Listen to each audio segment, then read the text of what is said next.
Well, what's the NFL training camp season without a little bit of soap opera type drama? Mary Kay, Bob Wylie made headlines on Saturday when he talked about Freddie Kitchens and how the coaching staff that was here in place did a lot of the heavy lifting for Freddie Kitchens and the offense.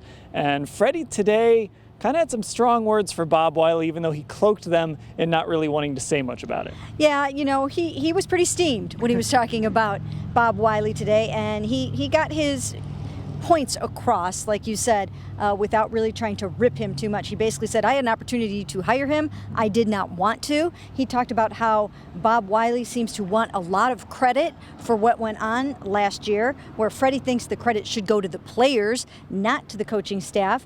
And then he also threw in there that if there are any leaks in the Browns organization, any off-the-record dealings coming out of Berea, he will fire those guys on the spot. Yeah, Freddie was not having any of that. And Scott, you've mentioned this before.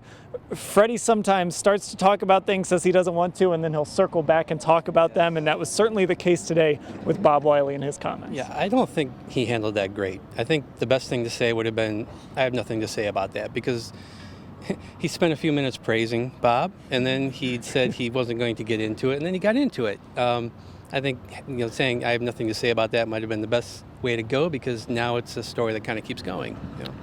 And I think one of the things it tells you is, if we thought maybe Freddie wasn't going to be bothered by those comments, he definitely was, and he let it show. You can see video of Freddie's comments and, of course, read all about them. It's all at cleveland.com/Browns.